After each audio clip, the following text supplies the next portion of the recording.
ऊपर अमीर का बिजनेस, नीचे गरीब सहेली का किसान पति का प्यार। डाइनिंग टेबल पर अपने परिवार के साथ ही शिल्पा गुस्सा होते हुए। माँ, ये क्या है? तुमने आज फिर से गोभी की सब्जी क्यों बनाई है? तुम्हें अच्छी तरह से पता है ना कि मुझे गोभी की सब्जी से कितनी नफरत है। बेटा शिल्पा, आज सुबह घर में कोई दूसरी सब्जी नहीं थी, अब बना दिया है तो खा ले। बेटी शिल्पा, इस तरह सुबह सुबह खाने का अपमान नहीं करते हैं। तेरी माँ ने कितनी मेहनत से सुबह उठकर रसोई में ये खाना पकाया है। पिताजी, मुझे नहीं खाना ये सब। शिल्पा, मेरी बात ध्यान से सुन। अब तेरी शादी की भी बात चल रही है। पंडित जी चक्कर लगा रहे हैं। ऐसा अड़ियल व्यवहार तेरा किसी भी घर के लिए अच्छा नहीं है। तुझे अपने इस बर्ताव पे थोड़ा बदलाव लाना चाहिए। आप लोग रहने दीजिए, मुझे अब आप दोनों का ये लेक्चर बिल्कुल नहीं सुनना है। मैं अभी ऑनलाइन पिज्जा ऑर्डर करके मंगा लेती हूँ और वही खा लूंगी। शिल्पा गुस्से में अपनी कुर्सी पीछे धकेलती और हाथ में फोन लेकर पैर रखते हुए वापस अपने कमरे के अंदर चली जाती है। मोहन और नवीता एक दूसरे का मुंह ताकते रह जाते हैं। वहीं सामने कमलेश जी का परिवार अपनी बेटी के हाथों का बनाया हुआ खाना खाए हुए। देखो शारदा, हमारी बेटी ने सब्जी के साथ साथ तड़के वाली दाल भी बनाई है। इसकी खुशबू पूरे घर में महक रही है। हाँ पिताजी, आप दोनों की पसंद और सेहत का ध्यान रखना तो मेरी पहली जिम्मेदारी है। वैसे पिताजी, मैंने सुबह ही आम पन्ना बनाकर फ्रिज में ठंडा होने के लिए रख दिया था, अभी लेकर आती हूँ। काजल अपने माता पिता को आम पन्ना और सूजी की खीर लाकर देती है। आम पन्ना पीकर काशी। बेटा काजल, एक काम कर, तेरे चाचा जी के घर भी जा और उन्हें भी ये ठंडा ठंडा आना का गिलास देकर आ जा। जी माँ। काजल आम पन्ना का गिलास और थोड़ी सूजी की खीर लेकर ऊपर शिल्पा के घर पहुंचती है। वहां मोहन और नवीता अभी भी डाइनिंग टेबल पर उदास बैठे हैं। नमस्ते चाचा जी। नमस्ते चाची जी। मैंने आज घर पर बहुत ही ठंडा और फ्रेश आम पन्ना और सूजी की खीर बनाई थी, सोचा आप लोगों को भी चखा दो। बेटा शिल्पा तो सुबह से गुस्सा होकर अपने कमरे के अंदर बंद है। तो जरा ये आम पन्ना दे आओ। काजल धीरे से शिल्पा के कमरे का दरवाजा खटखटाकर अंदर जाती है। शिल्पा बेड पर बैठी हुई फोन चला रही थी और उसके पास पिज्जा का बॉक्स खुला रखा था। शिल्पा देख, मैं तुम्हारे लिए बहुत ही टेस्टी और ठंडा ठंडा आम पन्ना लेकर आई हूँ। काजल, तुम गरीब लोग ही पीते हो ये सब पुराना और देसी आम पन्ना। मैं ये सब फालतू चीजें नहीं पीती। देखो मेरे हाथ में महंगी कोल्ड ड्रिंक की बोतल है। ठीक है शिल्पा, इसमें इतना ज्यादा गुस्सा होने वाली कौन सी बात है? मुझे लगा कि तुम्हें अच्छा लगेगा, इसलिए मैं लेकर आई थी। कोई बात नहीं, मैं इसे वापस लेकर आती हूँ।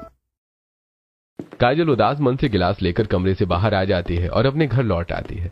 ऐसे कुछ दिन बीत जाते हैं। एक दोपहर नवीता अपने पति मोहन से, अजी सुनते हो, अब हमारी बेटी शिल्पा की शादी की उम्र पूरी तरह से हो चुकी है। दिन ब दिन समय बीतता जा रहा है, हमें उसकी शादी की चिंता करनी चाहिए। हाँ नवीता, तुम बिल्कुल सही कह रही हो। मैंने सुबह ही पंडित जी को फोन करके बुला लिया है, बस वो थोड़ी देर में हमारे घर आते ही होंगे। थोड़ी देर बाद पंडित जी वहां आते हैं और कुछ लोगों की फोटो दिखाते हैं। तब नवीता पंडित जी से, हाँ पंडित जी, हमको अपनी इकलौती बेटी के लिए कोई बहुत बड़ा और अमीर खानदान का ही रिश्ता बताइएगा, जहाँ पैसों की कोई कमी ना हो। अरे मोहन बाबू, नवीता जी, आप बिल्कुल फिक्र मत कीजिए। मेरे पास एक बहुत ही शानदार और शहर के सबसे बड़े रईस खानदान का रिश्ता आया है। लड़के का नाम तरुण है और उनका बहुत बड़ा बिजनेस है। पंडित जी तरुण की फोटो निकालते हैं और टेबल पर रख देते हैं। नवीता और मोहन फोटो को बड़े ध्यान से देखते हैं। अरे वाह, लड़का तो दिखने में बहुत ही हैंडसम और अमीर लग रहा है। पंडित जी, ये रिश्ता तो हमारी शिल्पा के लिए बिल्कुल परफेक्ट रहेगा। तो मैं कल ही लड़के वालों को बातचीत के लिए आपके घर लेकर आता हूँ। अगले दिन दोपहर के समय पंडित जी तरुण और उसकी मां रितिका को लेकर मोहन बाबू के घर पहुंचते हैं। शिल्पा सभी लोगों को बहुत पसंद आती है। शिल्पा और तरुण एक दूसरे को देखकर मुस्कुराते हैं और दोनों परिवार के बीच बातचीत सफल रहती है और रिश्ता पूरी तरह से पक्का हो जाता है। उन्हें वापस जाता देख शारदा कमलेश से, अजी सुनिए, हमारी बेटी काजल भी तो अब सयानी हो गई है।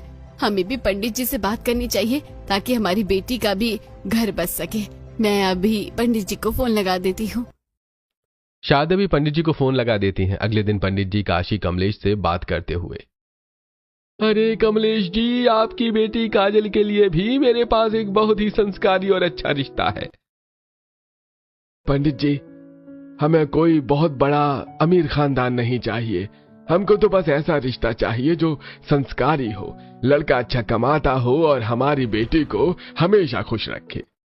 हाँ कमलेश जी, एक लड़का है वरुण नाम का, जो खेतों में काम करता है और बहुत ही सीधा संस्कारी और मेहनती है। मैं कल उन्हें लेकर आता हूँ। अगले दिन पंडित जी वरुण और उसकी मां को लेकर कमलेश के घर आते हैं। काजल बहुत ही सादगी से चाय लेकर आती है और वरुण उसे देखकर आदर से हाथ जोड़ता है। वरुण और काजल भी एक दूसरे को पसंद कर लेते हैं और उनका रिश्ता भी पक्का हो जाता है। काशी काजल के हाथ में शगुन रखते हुए, बेटा, जब वरुण बहुत छोटा था तभी उसके पिताजी स्वर्ग से धार गए थे। यदि आज भी होते तो ये रस्म वही पूरी करते। अगले कुछ दिनों तक दोनों ही घरों में शादी की बहुत धूमधाम से तैयारियां शुरू हो जाती हैं। एक दिन शहर के सबसे बड़े शॉपिंग मॉल में शिल्पा और काजल कपड़ों की शॉपिंग करने पहुंचती है, दोनों एक दूसरे को देखकर बातें करते हुए।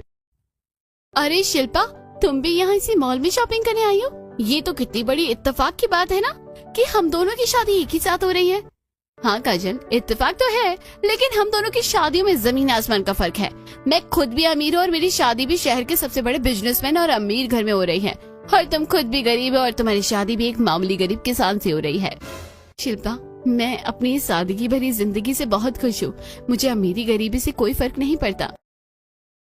शिल्पा घमंड से अपना मुंह फेर लेती है और अपने महंगे कपड़ों के बैग लेकर आगे बढ़ जाती है। काजल भी अपने छोटे थैलों को संभालते हुए काउंटर की तरफ चली जाती है। कुछ ही दिनों में दोनों की शादी की रस्में पूरी हो जाती हैं और दोनों अपने अपने ससुराल पहुंच जाती हैं। ऊपर वाले आलीशान घर के दरवाजे पर गृह प्रवेश की तैयारी चल रही है। पड़ोस की दो औरतें माधवी और मानवी वहां आकर खड़ी हो जाती हैं। अरे मानवी, देखो, ऊपर रितिका जी के बड़े बिजनेसमैन बेटे तरुण की नई दुल्हन का गृह प्रवेश होने जा रहा है। चलो चलकर देखते हैं कि कितना बड़ा ठाट बाट है। आलीशान घर के दरवाजे पर तरुण की मां रितिका और उसकी नंद गीत खड़ी हैं। रितिका अपनी काम वाली शीला को जोर से आवाज लगाती है। अरे ओ शीला, कहाँ मर गई सुबह सुबह? जल्दी आ, बहू दरवाजे पर खड़ी है। आरती की थाली सजा कर ला और जल्दी से इनका गृह प्रवेश करवा दे। अरे मानवी, देखो भला, इतने बड़े पैसे वाले और रईस होने का भी क्या मतलब है, जहाँ बहू का गृह प्रवेश खुद सास न करके घर की काम वाली से करवा रहे हैं। सच कह रही हो माधवी, ये तो बहुत ही अजीब बात है। शीला शिल्पा की आरती उतारती है और शिल्पा चावल का कलश गिराकर गृह प्रवेश करती है। तभी तरुण चढ़कर अपना कोट उतारते हुए, माँ, ये सब फालतू की रस्में आप जल्दी से जल्दी खत्म करो ना। मुझे बहुत तेज गर्मी लग रही है और मैं बहुत थक गया हूँ। मैं जा रहा हूँ यहाँ से सीधे अपने कमरे में आराम करने के लिए। हाँ ठीक है बेटा, जाओ। और बहू शिल्पा, तुम भी अंदर चली जाओ। हम सब पुरानी रस्मों वस्मों पर ज्यादा भरोसा नहीं करते, और अगर कुछ करना भी होगा तो कल फुर्सत में देखेंगे। अरे मानवी जी, आप लोग बाहर क्यों खड़ी हैं? बैठिए ना, चाय वाय पीकर जाइए। नहीं रितिका जी, बहुत बहुत धन्यवाद। हमको नीचे जो आपके किराएदार रहते हैं ना, उनके घर भी जाना है। वहाँ भी नई बहू काजल का गृह प्रवेश हो रहा है। वो दोनों नीचे आकर देखते हैं। नीचे वाले घर के दरवाजे पर वरुण की मां काशी और नंद मोहिनी बहुत ही खुशी के साथ हाथ में फूलों की माला और आरती की थाली लिए खड़ी हैं। वरुण और काजल दरवाजे पर कदम रखते हैं। आओ आओ बहू काजल, तुम तो साक्षात हमारे घर की लक्ष्मी हो। आज तुम्हारे इस घर में कदम रखने से हमारा पूरा परिवार और ये घर पूरी तरह से पूरा हो गया है। आओ बेटा। काजल मुस्कुराते हुए कलश को पैर से गिराकर घर में प्रवेश करती है। अरे मानवी बहन, आप लोग भी अंदर आइए और चटाई पर बैठिए ना। मोहिनी बेटा, जा रसोई से जल्दी से सबके लिए ठंडा ठंडा नींबू का शरबत बना कर ले आ। मोहिनी रसोई में जाती है और जल्दी से शरबत के गिलास ट्रे में सजाकर लाती है। वरुण काजल के पास बैठता है और काजल से, अरे काजल, तुम इस बंद घूंघट में क्यों हो? अब तो अपने घर आ गई हो, घूंघट उठा लो ना। देखो मानवी, शादी तो दोनों की एक ही दिन हुई है, लेकिन असली महारानी जैसा फील तो इस गरीब घर की बहू काजल का हो रहा होगा, क्योंकि इसके घर वाले से सम्मान और प्यार दे रहे हैं। बिल्कुल सही बात है माधवी जी। अमीर घर की शिल्पा तो पैसों के बीच में रहकर भी अकेली रह गई है, और यहाँ काजल के पास भले ही बड़ा बंगला ना हो, लेकिन सम्मान और खुशियाँ पूरी तरह से बिखरी हुई हैं। पूरा परिवार एक साथ बैठकर हंसता मुस्कुराता है और शरबत पीता है। माधवी और मानवी भी काजल को आशीर्वाद देकर वहाँ से खुशी खुशी विदा लेती है। अगले दिन सुबह शिल्पा अपनी सास के पास आकर, माँ जी, आज मेरी पहली रसोई है, तो मैं आपसे पूछने आई थी कि नाश्ते में आप लोगों के लिए क्या क्या बना लूं? बहू, हमारे यहाँ सुबह सुबह ज्यादा खाना कोई नहीं पसंद करता।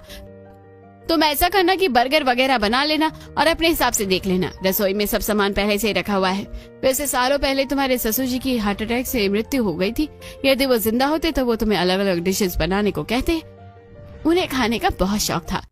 कोई बात नहीं माँ जी, आप खा लेंगे तो मैं समझी नहीं कि आप दोनों ने खा लिया। मुझे एक जरूरी फंक्शन में जाना है, इसलिए मैं यहाँ नाश्ता नहीं करूंगी। मुझे बहुत देर हो रही है, गाड़ी बाहर खड़ी है। रितिका हाथ में अपना कीमती पर्स उठाती है और तेजी से चली जाती है। शिल्पा बहुत ही उदास मन से रसोई में वापस आती है।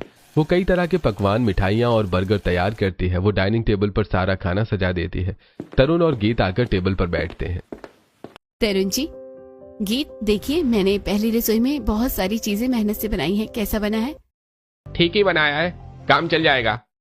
गीत और तरुण नाश्ता करके घर से निकल जाते हैं। तभी शिल्पा अपने आप से, मैंने तो सोचा था कि मेरी पहली रसोई पर सब लोग मेरी तारीफ करेंगे, मुझे बहुत सारा प्यार देंगे और सुंदर सुंदर गिफ्ट देंगे, लेकिन इस घर में तो कुछ ऐसा हुआ ही नहीं है। यहाँ रिश्तों की कोई कदर ही नहीं है। वहीं नीचे काजल रसोई में बहुत ही खुशी खुशी अपनी पहली रसोई का खाना बना रही है। चूल्हे पर कढ़ाई चढ़ी है और तेल महक रहा है। तभी उसका पति वरुण दबे पैर रसोई में अंदर आता है और उसे मुस्कुराकर देखता है। अरे काजल, लाओ, मैं भी तुम्हारी थोड़ी मदद कर देता हूँ। सब्जियां काट दो या बर्तन जमा दो, मुझे तुम्हारी मदद करके बहुत अच्छा लगेगा। बताओ क्या करूं? अरे नहीं नहीं, आप क्यों भला रसोई के काम में मेरी मदद करेंगे? मैं तो खुद ही सारा काम कर लूंगी। फिर वरुण बड़े ही प्यार से काजल की तरफ देखकर उसे पंखा जलता है। काजल सारा खाना डाइनिंग टेबल पर लगा देती है। पूरा परिवार बड़ी खुशी से खाना खाने लगता है और आपस में बहुत सारी हंसी मजाक की बातें करते हैं। बेटा काजल, खाना तो सचमुच बहुत ही लाजवाब और स्वादिष्ट बना है। खाना खाकर मोहिनी अपनी भाभी को गिफ्ट देते हुए, भाभी ये देखिए, ये सोने के पानी चढ़े हुए सुंदर कंगन मैंने विशेष रूप से आपके लिए खरीदे थे। ये मेरी तरफ से आपकी पहली रसोई और मुंह दिखाई का गिफ्ट है। इसे पहनिए और बताइए कि ये आपको कैसे लगे। अरे मोहिनी, ये कंगन तो बहुत ही ज्यादा सुंदर है। तुम्हारा बहुत बहुत धन्यवाद। अरे बहू, ये एक जोड़ी नए कपड़े मैं तुम्हारे लिए लाई थी। आज अपनी पहली रसोई के इस शुभ मौके पर तुम इसे पहन लो। काजल, ये चांदी की छोटी सी चेन है, इसे स्वीकार करो। काजल मुस्कुराती है। तभी काशी को कुछ याद आता है और वो काजल से, बेटा काजल, हमारे ऊपर की मंजिल पर जो लोग रहते हैं वो हमारे मकान मालिक है। पहले वो तुम्हारे पापा के बहुत अच्छे दोस्त थे। जब उनके पास बिजनेस से अच्छा खासा पैसा आ गया तो उन्होंने ऊपर आलीशान घर बना लिया और ये नीचे का घर हमें किराए पर दे दिया है। और जो ऊपर बहू आई है वो तेरी चचेरी बहन भी है। तो एक काम कर, ये सूजी का हलवा और पूरियां लेकर ऊपर उनको दे आ। जी माँ, ये तो बहुत ही अच्छी बात कही है आपने। काजल हलवा और पूड़ियां पैक करती है और सीढ़ियों से ऊपर वाले घर की तरफ बढ़ने लगती है। ऊपर पहुंचकर वो देखती है कि सास घर पर नहीं है और शिल्पा हॉल में अकेली बहुत उदास बैठी है। शिल्पा देखो, मैं अपनी पहली रसोई का गर्मा गर्म सूजी का हलवा और पूरियां तुम्हारे लिए लेकर आई हूँ। तुम्हारे घर में बाकी सब लोग कहाँ गए? कोई दिखाई नहीं दे रहा। क्या कोई घर पर नहीं है? सब अपने अपने काम में बहुत ज्यादा बिजी हैं। यहाँ तुम्हारी तरह सब लोग फालतू निकम्मे नहीं बैठे रहते। अच्छा कोई बात नहीं, काम भी जरूरी है। वैसे ही कंगन देखो, मेरी ननद मोहिनी ने मुझे मुंह दिखाई पर दिए हैं और ये सूट मेरी सास ने और ये चांदी की सुंदर चेन मेरे पति वरुण ने दी है। तुम्हारी पहली रसोई में तुम्हें क्या क्या गिफ्ट मिले? हाँ, मुझे तो सब लोगों ने बहुत सारा कैश दे दिया है। ऐसे छोटे मोटे मामूली और सस्ते गिफ्ट तो मेरे किसी काम के नहीं है, इसलिए मुझे सबने पैसे दिए हैं ताकि मैं अपनी मर्जी की महंगी चीजें मॉल से खरीद सकूं। तुम मेरे लिए जो लाई हो टेबल पर रख दो। काजल टिफिन मेज पर रखती है और चुपचाप नीचे अपने घर वापस आ जाती है। उसके जाने के बाद शिल्पा टिफिन को देखती है और मन ही मन, काजल गरीब घर में शादी करके भी कितनी ज्यादा खुश है और मैं इतने अमीर घर में आकर भी खुश नहीं हूँ। ऐसी कुछ दिन बीत जाते हैं। एक दिन वरुण सुबह सुबह उठकर खेतों में काम करने चला जाता है। दोपहर के समय काशी काजल से, बेटा काजल, वरुण इस भयानक गर्मी में खेतों में खाना खाने के लिए घर वापस नहीं आ पाएगा। तू एक काम कर, उसे खाना दे आ। काजल टिफिन लेकर घर से निकलती है और सड़क पर आकर किसी ऑटो का इंतजार करने लगती है। तभी शिल्पा अपनी चमचमाती हुई नई स्कूटी लेकर वहां पहुंचती है और काजल को देखकर रुक जाती है। अरे काजल, तुम इतने भयंकर दोपहर और तेज धूप में यहाँ सड़क किनारे खड़ी होकर किसका इंतजार कर रही हो? शिल्पा, मैं अपने पति को खेतों में खाना देने जा रही हूँ, इसलिए मैं किसी ऑटो का इंतजार कर रही हूँ। अच्छा चलो, मेरी स्कूटी पर पीछे बैठ जाओ, मैं तुम्हें छोड़ दूंगी। वैसे भी अब तुम्हारी तो किस्मत है नहीं कि धूप में खड़े होकर ऑटो का इंतजार करो। रिश्तेदार होने का इतना तो फायदा होना चाहिए ना। चलो बैठो, मैं छोड़ देती हूँ। दोनों स्कूटी से तरुण के बड़े और आलीशान दफ्तर पहुंचती हैं। शिल्पा टिफिन लेकर अंदर के केबिन में जाती है जहां तरुण अपनी एक महिला कलीग ममता से बहुत हंस हंस कर बातचीत कर रहा है। तरुण जी देखिए, मैं आपके लिए घर से बहुत ही स्वादिष्ट और गर्मा गर्म खाना बनाकर लेकर आई हूँ। अरे ममता, मैं तुमसे इस बारे में बाद में बात करता हूँ आराम से। और हाँ, शाम को हम दोनों कॉफी पीने चलेंगे, तुम्हें याद है ना? हाँ हाँ तरुण, मुझे बिल्कुल अच्छी तरह से याद है। शाम की कॉफी का प्लान पक्का है, हम शाम को मिलते हैं। ममता वहां से चली जाती है। तब शिल्पा तरुण से, तरुण जी, लड़की कौन थी और आप इसके साथ साथ कॉफी पीने जाने की बात क्यों कर रहे थे? अरे वो मेरे साथ इसी ऑफिस में काम करती है। तुम अपना काम बताओ। और ये तुम कैसी गंदी और बैकलेस साड़ी पहनकर मेरे इतने बड़े ऑफिस में आ गई हो? तुम्हें तमीज नहीं है क्या? मुझे लगा आप खुश होंगे कि मैं आपके लिए खाना लाई हूँ और मेरे साथ बैठकर 2 निवाले खाएंगे।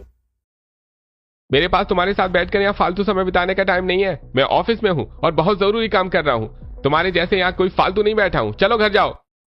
शिल्पा का मुंह बुरी तरह से उतर जाता है और उसकी आंखों में आंसू आ जाते हैं। वो केबिन से बाहर आती है जहां काजल खड़ी होकर सब देख रही थी। दोनों ऑफिस से बाहर आती हैं। शिल्पा, तुम बिल्कुल भी उदास मत हो। मैं समझ सकती हूँ कि तुम बहुत दुखी हो, लेकिन भगवान ने चाहा तो सब ठीक हो जाएगा। मुझे अब इस बारे में कोई बात नहीं करनी है। चलो, मैं तुम्हें तुम्हारे पति के खेत में छोड़ देती हूँ। वो दोनों स्कूटी से वरुण के हरे भरे सब्जियों के खेतों में पहुंचती हैं, जहां वरुण पसीने में पूरी तरह से लथपथ होकर मेहनत से काम कर रहा है। काजल को दूर से आते देखकर वो बहुत खुश हो जाता है और, अरे आ गई डार्लिंग, तुम इतनी तेज चिलचिलाती धूप में मेरे लिए घर से खाना लेकर आई हो। मुझे बहुत खुशी हुई। हाँ, और देखो मेरे साथ आज मेरी चचेरी बहन शिल्पा भी आई है। अरे साली जी, नमस्ते नमस्ते। आइए, आप भी हमारे साथ खाना खाइए। ऐसा करते हैं, पास एक नदी बहती है, वहां चलकर खाना खाते हैं, अच्छा लगेगा। नहीं वरुण जी, मैं चलती हूँ, मुझे बिल्कुल भी भूख नहीं है। नहीं शिल्पा, तुम ऐसे कैसे जा सकती हो? हमारे साथ थोड़ा सा खाना खा लो।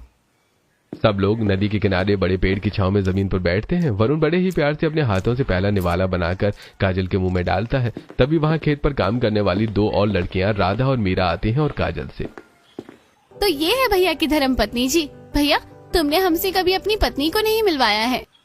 हाँ राधा, मिलो, ये मेरी खूबसूरत और बहुत ही समझदार पत्नी काजल है। हाँ भाभी जी, आप सचमुच बहुत खूबसूरत हो। इसलिए तो भैया गांव की किसी दूसरी लड़की की तरफ देखते तक नहीं। गांव की इतनी लड़कियां लाइन मारती हैं इन पर ये सिर्फ आपसे सच्चा प्यार करते हैं। काजल शर्मा जाती है और वरुण मुस्कुराने लगता है। शिल्पा ये सब देखकर मन ही मन, काजल की किस्मत कितनी अच्छी है, उसे इतना वफादार और प्यार करने वाला पति मिला है, जबकि मेरा पति अमीर होकर भी दिल का पूरी तरह से गरीब है। ऐसे कुछ दिन बीत जाते। एक दिन शाम के समय शिल्पा तरुण को फोन करती है। तरुण जी, आप जल्दी घर आ जाइए, मुझे मार्केट से कुछ जरूरी चीजें खरीदनी है। मुझे बाहर शॉपिंग के लिए ले चलिए। ओके। थोड़ी देर बाद तरुण घर आता है और सोफे पर बैठ जाता है। देखिए मैं कितनी सुंदर तरीके से तैयार हुई हूँ। अब तो चलिए ना बाहर, थोड़ा समय साथ बिताएंगे। सॉरी यार शिल्पा, मैं नहीं जा पाऊंगा। मुझे ऑफिस का बहुत जरूरी काम लैपटॉप पर करना है। मेरी मीटिंग है कल। प्लीज चलिए ना, आकर काम कर लीजिएगा। मैंने एक बार बता दिया ना कि मैं नहीं जा सकता, मतलब नहीं जा सकता। मेरा दिमाग मत खाओ और मुझे शांति से काम करने दो। शिल्पा बहुत उदास होकर बालकनी में जाकर खड़ी हो जाती है। वो नीचे देखती है कि वरुण और काजल दोनों तैयार होकर बाहर घूमने जा रहे हैं। काजल, आज चलो, मैं तुम्हें इस गर्मी के मौसम में अपने हाथों से गुपचुप खिलाऊंगा और ठंडी ठंडी आइसक्रीम भी खिलाऊंगा। शिल्पा बालकनी से यह सब देखती है और सोचती है कि वो अमीर होकर भी कितनी ज्यादा गरीब है। तभी उसकी सास रितिका वहां आती है। बहू, यहाँ बालकनी में ही खड़ी रहोगी या रात का खाना वाना भी बनाओगी? जल्दी रसोई में जाओ और खाना तैयार करो। हाँ माँ, मैं बस जा रही हूँ। शिल्पा रसोई में भारी मन से खाना बना रही होती है। तभी उसकी नंद गीत वहां पर आती है। भाभी, मुझे आपसे एक बात कहनी है। आप दिन भर घर में बोर हो जाती हो, आप भी भैया का ऑफिस क्यों नहीं ज्वाइन कर लेती? कुछ काम वाम कर लिया करो, मन लगा रहेगा। नहीं गीत, मुझे घर में रहना ही पसंद है। मैं ऑफिस का इतना तामझाम और तनाव बिल्कुल नहीं झेल सकती। मुझे ये सब पसंद नहीं है। ठीक है भाभी, जैसे आपकी मर्जी। खाना अच्छा बन जाए तो बुला लेना। गीत वहां से चली जाती है। दूसरी तरफ वरुण काजल को बड़े ही प्यार से अपने हाथों से आइसक्रीम खिला रहा था। तभी काजल कहती है, सुनिए, मैं सोच रही हूँ कि मैं घर पर सिलाई का काम शुरू कर दूं। दिन भर में बोर हो जाती हूँ और इससे आपकी थोड़ी आर्थिक मदद भी हो जाएगी। ठीक है काजल, जैसी तुम्हारी मर्जी। तुम जो भी काम करना चाहो, मेरा पूरा सपोर्ट है तुम्हें। अगले दिन काजल घर के बाहर सिलाई का बोर्ड टांगती है और सिलाई मशीन लेकर बैठ जाती है। मोहल्ले की 2 औरतें माधवी और मानवी वहां से गुजरती हैं। अरे देखो मानवी, काजल ने सिलाई का काम शुरू किया है। चलो हम भी अपने सूट इसी से सिलवाते हैं। वो दोनों काजल के घर आती हैं और काजल को सिलाई के कपड़े देकर चली जाती हैं। कुछ दिन बाद शिल्पा अपनी नंद गीत से, गीत, मुझे अपना ये नया ड्रेस सिलवाना है, कहाँ दूं? कोई अच्छी दुकान है क्या? भाभी, आपने देखा नहीं, आपके नीचे वाली कजिन काजल ने घर के बाहर सिलाई का बोर्ड लगाया है और मैंने सुना है वो बहुत अच्छी सिलाई करती है। अच्छा, तो अपनी गरीबी दूर करने के लिए वो अब सिलाई कर रही है। तो ठीक है, मैं उसे ही दे देती हूँ।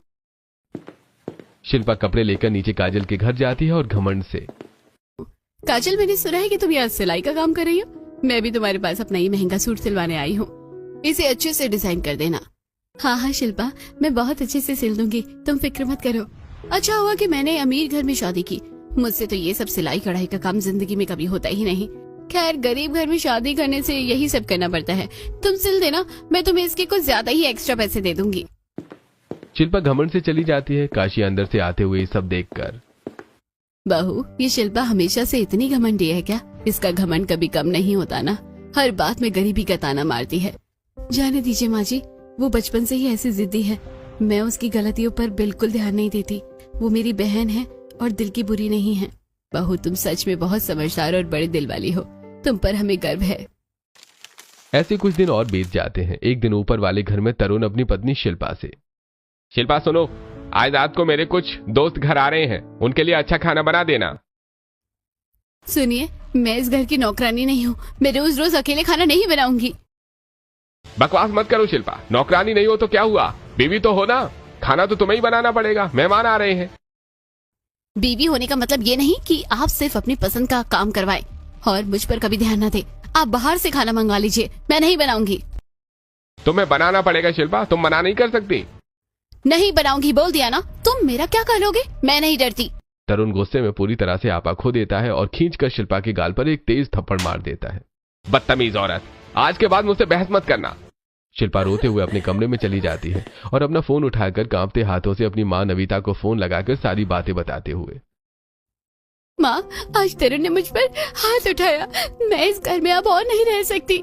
बेटा शिल्पा, तुम बचपन से ही बहुत ज्यादा जिद्दी हो, गलती तुम्हारी हमेशा होती है। तुमने जरूर अपने पति से कोई बदतमीजी की होगी। ससुराल में ऐसा अड़ियल रवैया बिल्कुल नहीं चलता। अब वो ससुराल ही तुम्हारा असली घर है और तुम्हें वहाँ सबके साथ एडजस्ट करके ही चलना पड़ेगा। अपना गुस्सा छोड़ो और चुपचाप रसोई में जाकर खाना बनाओ। नविता फोन काट देती है। शिल्पा बिस्तर पर गिरकर और जोर जोर से रोने लगती है। उसी समय उसकी चचेरी बहन काजल कमरे में आती है। उसने बाहर खड़े होकर सारी बातें सुन ली थी। शिल्पा, तुम बिल्कुल भी रो मत और अपने आंसू पोंछ लो। मेहमानों के लिए खाना ही बनाना है ना। तुम क्यों इतनी ज्यादा चिंता कर रही हो? मैं हूँ ना तुम्हारी बहन, मैं तुम्हारे साथ मिलकर सारा खाना अभी चुटकियों में तैयार करवा देती हूँ।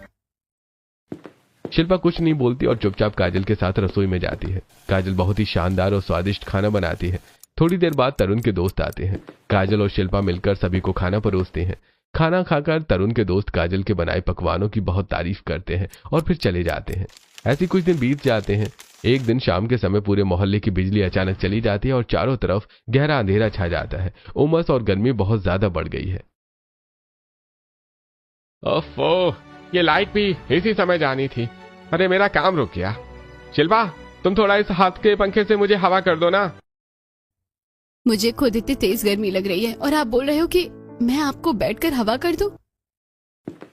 तरुण चिढ़कर बालकनी में आ जाता है। शिल्पा भी मुंह फुलाए पीछे पीछे आती है। वो दोनों ऊपर से नीचे देखते हैं कि वरुण और काजल भी आंगन में चटाई पर बैठे हैं। काजल बड़े प्यार से वरुण को हाथ के पंखे से हवा झल रही है।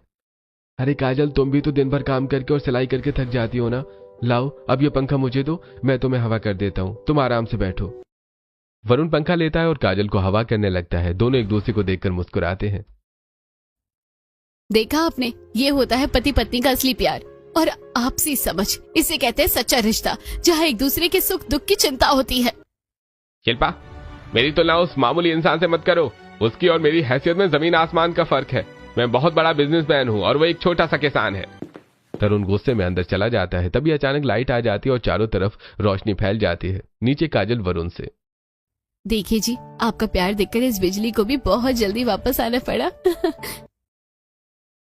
वरुण और काजल जोर से हंसने लगते हैं। शिल्पा ये सब देखकर बालकनी में खड़ी गहरी सांस लेती है और उसकी आंखों से आंसू टपक पड़ते हैं। ऐसे कुछ और दिन बीत जाते हैं। एक दिन आसमान में काले बादल छा जाते हैं और बहुत तेज झमाझम बारिश होने लगती है। तभी रितिका शिल्पा से, शिल्पा, मौसम बहुत अच्छा हो गया है, जरा रसोई में गर्मा गर्म चाय और पकोड़े बनाकर ले आओ। शिल्पा रसोई में जाकर पकौड़े बनाकर लाती है और टेबल पर रखती है, जहां तरुण अभी भी फोन पर किसी लड़की से बहुत हंस हंस कर बात कर रहा है। तरुण जी, आपका ध्यान क्या है? मैं इतनी मेहनत से गर्म पकोड़े बनाकर लाई हूँ, आप अपना फोन रखिए और इसे खाइए। अरे 1 मिनट रुको, बीच में डिस्टर्ब मत करो। फिर एक पकौड़ा खाते हुए तरुण, छी, ये कैसा घटिया और बेस्वाद पकौड़ा बनाया है। इसमें थोड़ा भी स्वाद नहीं है, पूरा मूड खराब कर दिया। मैंने इतनी मेहनत से इसे बनाया है, आपको इस तरह खाने का अपमान करके उसे फेंकना नहीं चाहिए। ये बहुत गलत बात है। तुम कोई भी काम ढंग से नहीं कर सकती। मुझे नहीं खाना कुछ भी, यहाँ से जाओ। शिल्पा रोते हुए अपने कमरे के अंदर चली जाती है। दूसरी तरफ खेतों में झमाझम बारिश हो रही है और वरुण काजल के साथ अपनी फसल के पास बहुत परेशान पेड़ के नीचे खड़ा है। हे भगवान, इतनी तेज बारिश हो रही है, कहीं मेरी सारी फसल बर्बाद न हो जाए। आप इतनी चिंता क्यों करते हैं? मैं तो हमेशा आपके साथ हूँ ना। अगर फसल खराब भी होगी तो हम दोनों फिर से मिलकर दुगनी मेहनत करेंगे और नई फसल उगाएंगे। आप हौसला रखिए। हाँ काजल, जब तुम जैसी जीवन संगिनी मेरे साथ है तो मुझे किसी भी मुसीबत से डरने की जरूरत नहीं है। इसी बात पे चलो इस बारिश में थोड़ा भीगते हैं। दोनों बारिश में भीगने लगते हैं और खिलखिलाकर हंसते हैं। ऐसे कुछ दिन और बीत जाते हैं। एक दिन तरुण के घर एक क्लाइंट आता है और कुछ पेपर्स दिखाता है। शिल्पा वहां चाय लेकर आती है और उन पेपर्स को ध्यान से देख लेती है। हाँ तो ठीक है, ये डील बहुत बड़ी है और मैं अपनी कंपनी की तरफ से इस पेपर पर साइन कर रहा हूँ। शिल्पा अपने कमरे में जाकर तरुण को आवाज देती है और उसे अंदर बुलाकर कहती है, आप इस डील पर साइन मत कीजिए। मैंने वो पेपर्स देखे हैं, मुझे ये पूरी तरह से फ्रॉड लग रहा है। वो आदमी सही नहीं है, आपका बहुत बड़ा नुकसान हो जाएगा। मेरी बात मान जाइए। तुम अपना घर का काम करो शिल्पा, तुम्हें बिजनेस का काखा गा भी नहीं आता और मुझे मत सिखाओ कि बिजनेस कैसे करते हैं। तरुण शिल्पा की बात नहीं मानता और जाकर डील साइन कर देता है। कुछ दिन बीतने के बाद अचानक तरुण के बॉस का फोन आता है। तरुण के हाथ पैर कांपने लगते और चेहरा सफेद पड़ जाता है। जी सर। क्या? वो आदमी फ्रॉड निकला? वो कंपनी के सारे पैसे लेकर भाग गया? क्या हुआ तरुण जी? मैंने तो आपको पहले ही मना किया था ना कि वो फ्रॉड है। आपने मेरी बात नहीं सुनी। बॉस ने कहा है कि इस डील से कंपनी का बहुत बड़ा लॉस हुआ है। अगर वो पैसे वापस नहीं मिले तो बॉस मुझे नौकरी से हमेशा के लिए निकाल देंगे और मैं पूरी तरह बर्बाद हो जाऊंगा। मैंने तुम्हारी बात नहीं मानी शिल्पा, मैं सच में बर्बाद हो गया। अरे मुझे माफ कर दो। दूसरी तरफ नीचे वरुण भी उदास बैठा है क्योंकि उसकी फसल खराब हो गई है। माँ, इस बार की तेज बारिश से हमारी सारी फसल बर्बाद हो गई। हमारे पास दोबारा फसल उगाने के लिए पैसे नहीं बचे हैं। अब हम क्या करेंगे? आप परेशान मत होइए। ये देखिए, मैंने अपनी सिलाई के काम से दिन रात मेहनत करके ये पैसे बचा कर रखे थे। ये लीजिए, इससे हम फिर से खेती शुरू करेंगे और सब ठीक हो जाएगा। काजल, तुम तो सच में जो मेरे घर की साक्षात लक्ष्मी हो। तुमने आज हमारे पूरे परिवार को टूटने से बचा लिया। मैं बहुत खुश नसीब हूँ। मेरी बहू ही लाखों में एक है। साक्षात लक्ष्मी का रूप है मेरी बहू। भगवान हर घर को ऐसी बहू दे। वरुण उन पैसों से फिर से बहुत अच्छी खेती शुरू करता है। धीरे धीरे समय बीतता है और उसकी फसल इस बार बहुत शानदार होती है। काजल भी सिलाई करती है, उन्हें बहुत अच्छा मुनाफा होता है। एक दिन वरुण और काजल हाथ में मिठाई का डिब्बा लेकर ऊपर तरुण और शिल्पा के घर आते हैं। तरुण और शिल्पा बहुत ही उदास बैठे हैं। शिल्पा, जीजा जी देखिए, हम आप लोगों के लिए मिठाई लाए हैं। हमारी खेती में इस बार बहुत बड़ा फायदा हुआ है और हम अपने पैसों से एक नया घर खरीदने जा रहे हैं। आज हमारी शिफ्टिंग है। बधाई हो वरुण, तुम बहुत किस्मत वाले हो। मेरा तो सब कुछ लुट गया। मैं नौकरी भी जाने वाली है क्योंकि वो फ्रॉड मामला अभी तक नहीं सुलझा है। मैं बर्बाद हो गया। भैया, पत्नी जीवन संगिनी होती है और वो कभी अपने पति का बुरा नहीं चाहती। उसका छठा सेंस बहुत तेज होता है। आपने शिल्पा भाभी की बात नहीं मानी, इसीलिए ऐसा हुआ। हाँ वरुण, मुझसे बहुत बड़ी भूल हो गई। मैंने अपनी पत्नी का आदर नहीं किया और हमेशा उसे नीचा दिखाया। तभी अचानक तरुण के मोबाइल फोन की घंटी बजती है। उसके बॉस का फोन है। तरुण घबराकर फोन उठाता है। जी बॉस। क्या? मामला पूरी तरह सुलझ गया? वो फ्रॉड पकड़ा गया? पर कैसे बॉस? ये चमत्कार कैसे हुआ? क्या मेरी बीवी की वजह से ये केस सुलझा? तरुण के फोन रखने के बाद काजल तरुण से, भैया, हमारे कॉलेज का एक दोस्त है जो अब बहुत बड़ा इन्वेस्टिगेशन ऑफिसर बन गया है। शिल्पा ने उससे विशेष रूप से रिक्वेस्ट करके इस फ्रॉड बंदी को पकड़वाया है। आपकी जॉब पूरी तरह से सुरक्षित है और पैसे भी वापस आ गए हैं। शिल्पा, तुमने आज मेरी पूरी जिंदगी और मेरी नौकरी बचा ली। तुम्हारा बहुत बहुत धन्यवाद। मुझे माफ कर दो, मैंने तुम पर हाथ उठाया और तुम्हारी बात नहीं मानी। तुम सच में बहुत अच्छी हो और मेरी सच्ची जीवन संगिनी हो। हाँ बहू, हमें माफ कर दो। हमने कभी तुझे वो प्यार सम्मान नहीं दिया जिसकी तू हकदार है। कोई बात नहीं, आज आपको सच्चाई का पता चल गया। मेरे लिए यही बहुत बड़ी बात है। हाँ भैया, जब पत्नी का साथ और अपनों का प्यार होता है तो बड़ी से बड़ी मुसीबतें भी ऐसी चुटकियों में सॉल्व हो जाती हैं। तरुण और शिल्पा हमेशा मिलजुल कर रहने का वादा करते हैं। पूरे परिवार के लोग वरुण और काजल को विदा करने के लिए नीचे आते हैं। वरुण और काजल गाड़ी में सामान रखते हैं और अपने नए घर की तरफ रवाना होते हैं। सब लोग मुस्कुराते हुए उन्हें बाय करते हैं और कहानी यहाँ सुखद अंत होता है।